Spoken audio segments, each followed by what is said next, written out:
All right, ladies and gentlemen, welcome back to First Attempt Weightlifting. This is John Filippini, and with me is Aaron Adams. Hey, hey, hey. So we're taking a look today at Lauren. She's a very talented athlete, again, former gymnast, and, learned skills really fast, and can't claim all the credit here. She was pretty sharp when I first got to working with her.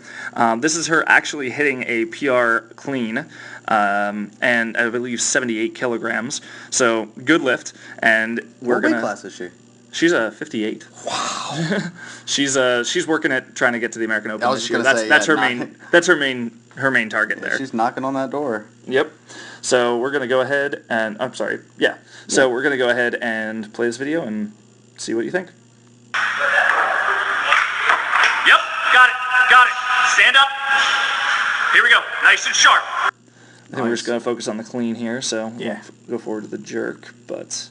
All right, there we go. Aaron, why don't you tell me what you see there? All right, so this is a really good lift. Okay, this is one of those where you might have a really, really good athlete that moves well in the gym, and you see maybe a little something, or you don't see anything at all, but you want to help the athlete progress.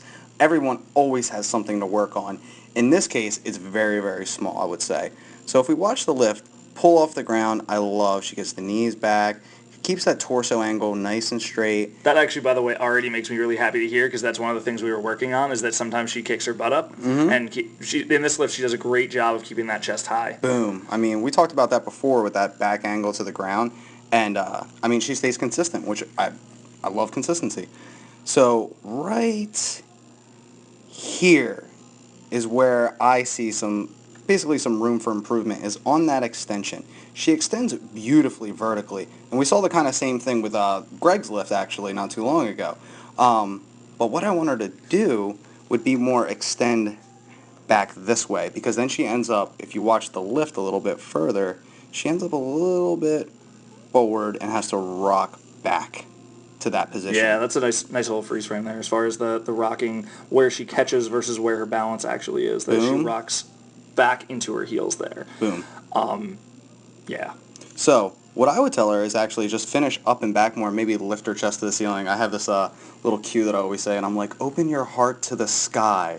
Like, just to be obnoxious, but it's true though. And a giant hippie. Yeah. I mean, the hair kind of goes well with that, and everyone looks at me and laughs. But for real though, I mean, if she lifts her chest a little bit more, that bar lands here rather than, here rather than here.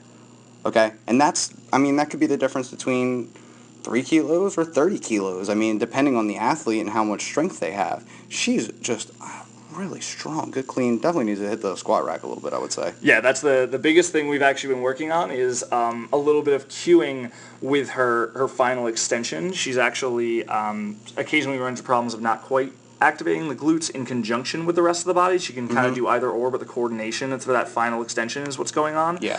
Which is why she kind of rolls forward. The bar's just a little bit away from her in the pull, and then that's also what shows up in the fact that her front squat, she rocks a bit. Yeah. And so she's doing a lot of squat volume. Interestingly enough, she's also the sort of athlete that her past athletic experience, we did an efficiency test, and she could hit 80% of her back squat with 20 reps. Wow. She's got to train that person differently, but she's doing a lot of squat volume to be able to manage that. And that's one of those things where you're dealing with fast twitch or slow twitch muscle fibers, and you're almost hijacking the system to kind of change what it was originally basically designed for. Humans are designed to run. We're not really designed to sit there and lift heavy weights. You're not. Yeah, true. I'm not. Speak for yourself. Yeah, I'm definitely not in that category. Another thing I want to say, I see, is the fully extension of the knees that she doesn't actually get. Yeah. I mean, that's a half inch. A half inch is huge in weightlifting. Especially because that's the fastest part of your lift. That's the piece that every inch is, the speed at which you move is the most important piece. You cut a little chunk out of it, it's you're losing that power. Yep, you hear stand tall all the time. Stand tall, Victor Galejo, one of my favorite coaches. He's originally from Cuba, and he has this real thick Spanish accent, and he'd always say, stand tall, Aaron, big chest, stand tall. And he was right. I mean, I needed to... love you, Victor. Yeah, I love you, Victor. But you needed to stand up more. And I needed to stand up more. And I think everyone really needs that cue. It's how is it delivered. And right there, so... yeah, she. It's funny you said this before. We actually have been telling her to literally jump up and jump back. because that's how she actually starts to get that full extension. Right, and that's one of those things where you tell the athlete to jump back, jump back, jump back, and then they end up staying in the same spot, and you're like, absolutely perfect, that's what I want. And that's what says that was a good cue. Yep.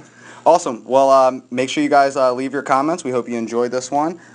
Check out our YouTube channel, our Facebook page. You guys can always send us your videos. We'd love to get more videos of not our lifters. Yeah, we love doing this on the fly just as much as with people we're used to. So send it up to at firstattemptweightlifting@gmail.com, and we hope to hear from you guys soon. Catch you later.